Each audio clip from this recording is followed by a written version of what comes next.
Hello learner, welcome to classmate Adda. आज इस video में हम लोग क्लास 11th का राजनीति विज्ञान को पढ़ने वाले हैं और राजनीति विज्ञान जिसमें अध्याय का नाम है संविधान क्यों और कैसे। ठीक है, ये है चैप्टर 1 और वीडियो नंबर 3। जैसे कि मैंने आप लोगों को बताया था कि सबसे पहले तो हम लोग जो चैप्टर है संविधान क्यों और कैसे, इसके लिए हम लोग जो चैप्टर में जितने भी टॉपिक्स है या तो फिर जितने भी इंपॉर्टेंट लाइन बोल सकते हैं वो सारा का सारा है, उन सभी को मैं आप लोगों को बताऊंगा और उसके बाद फिर जितने भी उससे क्वेश्चन निकल सकते हैं उन सभी क्वेश्चन को आप लोगों को बताऊंगा। तो मैंने ये भी बताया था कि ये चैप्टर जो है आप लोगों का 3 या 4 वीडियो में कंप्लीट हो जाएगा। तो ये है वीडियो नंबर 3 जिसमें आप लोगों का लॉन्ग क्वेश्चन तक दिया गया है मतलब। और उसके बाद फिर हम लोग जो पढ़ेंगे चैप्टर 1 का ही वीडियो नंबर 4। तो वीडियो नंबर 4 में हम लोग सिर्फ शॉर्ट क्वेश्चन पर टारगेट करेंगे, मतलब 1 मार्क्स वाला जितने भी है उन सभी पर टारगेट करेंगे। चलिए स्टार्ट करते हैं, लेकिन स्टार्ट करने से पहले आप लोगों को बता दूं ये है मेरा इंस्टाग्राम अकाउंट जहां पर आप मुझे पर्सनली मैसेज कर सकते हो। ये है मेरे टेलीग्राम अकाउंट जहां से आप लोग पीडीएफ को डाउनलोड कर सकते हो। ये है फेसबुक जहां पर आप लोगों को एक्स्ट्रा अपडेट्स मिलते रहेंगे। साथ ही साथ ये है मेरा यूट्यूब चैनल और ये है मेरा ट्विटर अकाउंट। सारा का सारा आपको क्लासमेट अड्डा के नाम से ही मिल जाएगा, इसीलिए आप लोग फॉलो कर सकते हो। अब हम लोग आते हैं अपना चैप्टर पर, और चैप्टर में जितने भी क्वेश्चन है पहले तो अति लघु और दीर्घ क्वेश्चन जितने भी है सारे के सारे, और उसके बाद जो 1 मार्क्स वाले स्पेशली एक शब्द में जिसका आंसर देना है वो सारा का सारा हम लोग कवर करेंगे। इसमें हम लोग पहला प्रश्न के साथ स्टार्ट करते हैं जो कह रहा है कि अत्यंत सरल भाषा में संविधान को परिभाषित करें। मतलब बिल्कुल सरल भाषा में आपको क्या करना है, संविधान को परिभाषित करना है। तो सबसे पहले संविधान ऐसा नियमों और सिद्धांतों का समूह है जिसके अनुसार देश के शासन के विभिन्न अंगों का गठन किया जाता है और जनता और राज्य के बीच संबंध स्थापित किए जाते हैं। तो क्या है इसमें कि संविधान एक ऐसे नियमों और सिद्धांतों का समूह है जिसके अनुसार देश के शासन के विभिन्न अंगों का गठन किया जाता है।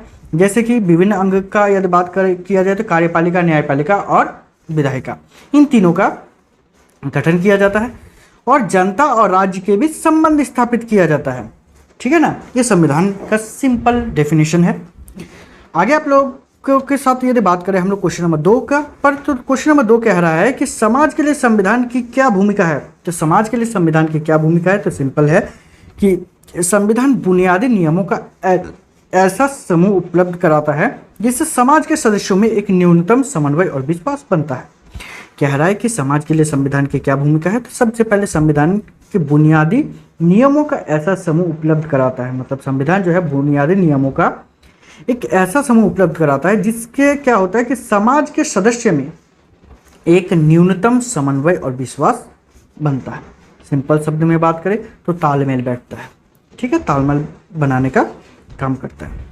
यदि हम लोग संविधान सभा का बात करें कि संविधान सभा किसे कहते हैं और इसका गठन क्यों किया गया, तो संविधान सभा निर्वाचित प्रतिनिधियों का ऐसा समूह होता है जिसका गठन भारतीय संविधान का ढांचा तैयार करने के लिए किया गया था। संविधान सभा जो है वो निर्वाचित प्रतिनिधियों का क्या होता है, एक समूह होता है, और जिसका गठन क्यों किया गया था, तो संविधान का ढांचा तैयार करने के लिए किया गया था। ठीक है ना। चलिए तो आगे हम लोग क्वेश्चन की ओर बढ़ते हैं जो कि हम लोगों का भारतीय संविधान सभा के किन्हीं 4 सदस्य का नाम बताने के लिए बोला गया। ठीक है, जो कि इंपॉर्टेंट क्वेश्चन है आप लोगों के एग्जाम के लिए, जो कि पहला है राजेंद्र प्रसाद, दूसरा है आपका भीमराव अंबेडकर, तीसरा है जवाहरलाल नेहरू और चौथा है सरदार वल्लभ भाई पटेल। ठीक है, ऐसे बहुत सारे हैं। तो बहुत सारे हैं तो जिनमें से आप लोग सिर्फ एक नाम बताइएगा जो इन चारों में से अलग है। ठीक है ना, और वो महिला होना चाहिए। ठीक है ना। चलिए क्वेश्चन है आप लोगों का अर्धसंख्यात्मक शब्द का अर्थ स्पष्ट करें। तो कह रहा है कि अर्धसंख्यात्मक शब्द का अर्थ है कि राज्यों के बीच शक्तियों का बंटवारा हो परंतु राज्य केंद्र की तुलना में कम शक्तिशाली हो। ठीक है, मतलब राज्य जो है उनके बीच शक्ति का बंटवारा होना चाहिए। जैसे कि मान लेते हैं केंद्र सरकार है, ठीक है, ये केंद्र सरकार है, ये राज्य सरकार है, दोनों को शक्ति दिया जाएगा। ठीक है, लेकिन केंद्र सरकार जो है उनके पास शक्ति जो है राज्य की तुलना में थोड़ा ज़्यादा होता है। इसको कहा जाता है अर्धसंख्यात्मक शासन, ठीक है, अर्धसंख्यात्मक शासन व्यवस्था। तो आप लोगों का टास्क रहा, आप लोग बताइएगा कमेंट में। ठीक है, कमेंट आप लोग कीजिएगा कि एक अर्धसंख्यात्मक शासन व्यवस्था वाला देश का नाम आप लोगों को बताना है। ठीक है, यदि नहीं पता है तो आप लोग वो भी कमेंट कीजिएगा, मैं ये भी आप लोगों को बता दूंगा। अब यदि है संविधान क्या है, इसके बारे में यदि डिटेल में जानना है तो डिटेल में हम लोग इस पर बात करते हैं कि संविधान किसी देश की शासन व्यवस्था का मूल आधार होता है। ठीक है, संविधान जो होता है किसी भी देश के शासन व्यवस्था का मूल आधार होता है।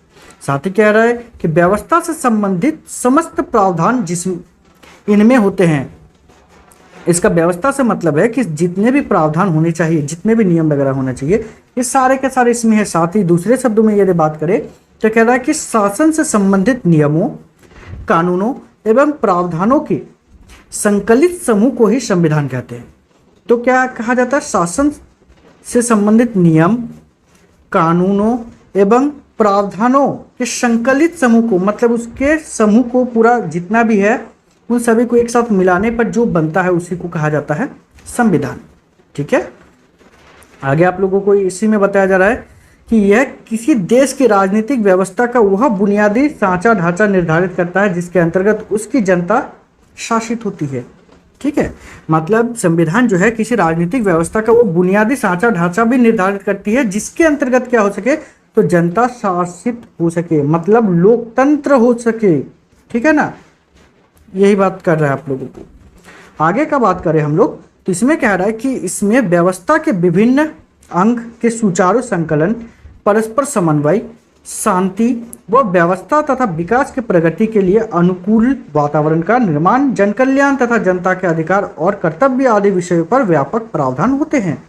ठीक है ना, इसमें कह रहा है कि व्यवस्था के विभिन्न अंग के सुचारू संकलन, जैसे कि आप लोगों को बताया कि लोकसभा, राज्यसभा और विधानसभा, तो ये नहीं होगा। ठीक है ना, शक्ति का अलग अलग अंग के बारे में बताया जा रहा है, जैसे कार्यपालिका, विधायिका और न्यायपालिका, ये होगा।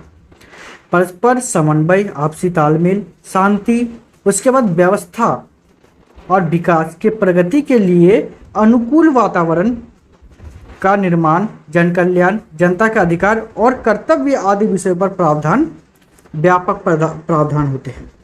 ठीक है, चलिए तो आगे हम लोग बात करते हैं कि संविधान की क्या आवश्यकता है। बिल्कुल, संविधान जो है इसकी आवश्यकता ही क्या है, तो सिंपल सी बात है, किसी भी शासन व्यवस्था के सुचारू सफल संचालन के लिए संविधान का होना नितांत आवश्यक है।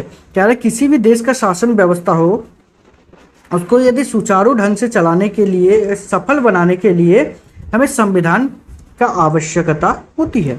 इसके साथ साथ कह रहा आप लोगों को कि इसके अभाव में अराजकता, अराजकता मतलब वही मारपीट, दंगा वगैरह ये हो सकता है, अव्यवस्था की स्थिति उत्पन्न हो सकती है। यह सक्रिय संसाधनों का एक सजीव संगठन है जो सरकार के विभिन्न अंगों की रचना, शक्तियों, कार्यों, उन पर लगी सीमाओं, उनके आपसी संबंधों, नागरिकों के अधिकारों आदि की व्याख्या करती है। इन सभी चीज़ों का काम करता है संविधान। यदि संविधान नहीं रहा तो ये सारा का सारा जो काम होता है ये नहीं हो सकेगा, और इसी के कारण जो है संविधान आवश्यक है। यदि हम लोग बात करें नेक्स्ट क्वेश्चन पर कि संविधानवाद क्या है, या संविधानवाद से क्या अभिप्राय है, मतलब आप क्या समझते हो, तो क्या आंसर कह रहा है कि शासन के सभी अंगों एवं संस्थाओं का संविधान द्वारा निर्धारित व्यवस्था के आधार पर संचालित होना ही संविधानवाद है। कह रहा है कि शासन के सभी अंगों, संस्थाओं संविधान द्वारा निर्धारित व्यवस्था के आधार पर संचालित होता है, तो उसी को कहा जाता है संविधानवाद। ठीक है, साथ ही कह रहा है कि संविधानवाद वास्तव में एक ऐसी राज्य व्यवस्था की संकल्पना है जो संविधान के अंतर्गत हो तथा जिसमें सरकार के अधिकार सीमित और विधि के अधीन हो। मतलब कह रहा है कि इसमें संविधानवाद वास्तव में क्या है, तो एक ऐसी राज्य व्यवस्था की संकल्पना है जो क्या करता है, जो संविधान के अंतर्गत हो, जो संविधान के अंतर्गत ही हो। साथ ही कह रहा है कि जिसमें सरकार के अधिकार सीमित, अधिकार जो होगा वो सीमित होना चाहिए, ऐसा नहीं कि अपना मनमर्जी से कुछ भी कर सकता है। साथ ही साथ क्या हो, विधि के अधीन हो, मतलब नियम अनुसार होना चाहिए। साथ ही आप लोगों को इसमें बताया जा रहा है कि संविधान के अंतर्गत संविधान ही मूलभूत तथा सर्वोच्च विधि होता है। संविधानवाद के अंतर्गत यदि देखा जाए तो संविधान ही मूलभूत है और संविधान ही सर्वोच्च है। साथ ही कह रहा है कि वो विधायिका का सृजन करता है और उसके अंतर्गत देश की सभी विधियां बनाई जाती है, सरकार का कोई भी अंग इसके ऊपर नहीं होता है और ना ही इसका उल्लंघन कर सकता है। ठीक है, ये संविधानवाद का आप लोग बोल सकते हो संविधान के बाद के बारे में। और भी कुछ इंपॉर्टेंट क्वेश्चन है जो कि आप लोगों को एग्जाम में पूछा जाता है, जैसे कठोर संविधान किसे कहते हैं।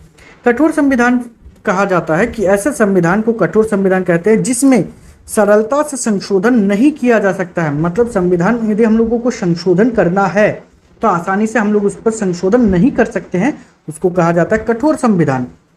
साथ ही कह रहा है कि संशोधन की प्रक्रिया अत्यंत जटिल और कठिन होता है। संशोधन यदि करना है तो वो जटिल होता है, बहुत ही कठिन होता है। साथ ही आप लोगों को कहा जा रहा है कि ऐसा संविधान में कानून निर्माण प्रक्रिया और संशोधन प्रक्रिया में अंतर होता है। और ऐसे संशोधन में क्या होता है कि संविधान में कानून निर्माण और संशोधन प्रक्रिया जो होती है, दोनों का यदि बात किया जाए तो दोनों में अंतर पाया जाता है। साथ ही कह रहा है यहाँ पर आप लोगों को कि संविधान संशोधन के लिए विशेष बैठक अथवा विशेष बहुमत की आवश्यकता पड़ती है। और संविधान में यदि संशोधन करना है तो इसके लिए विशेष बैठक और विशेष बहुमत की भी आवश्यकता होती है। साथ ही कह रहा अमेरिका का संविधान कठोर संविधान का श्रेष्ठ उदाहरण है।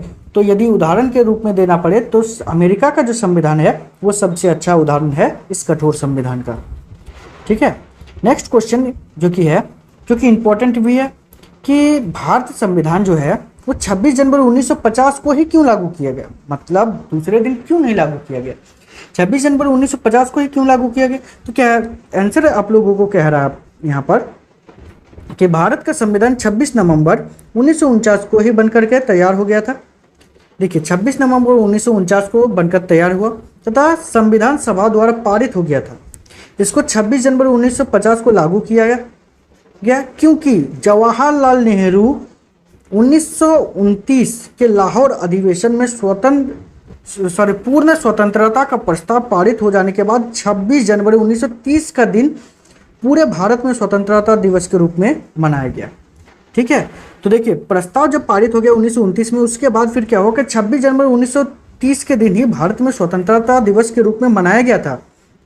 और इस ऐतिहासिक महत्व को बनाए रखने के उद्देश्य से क्या हुआ कि संविधान सभा द्वारा 26 जनवरी 1950 को संविधान को लागू किया गया।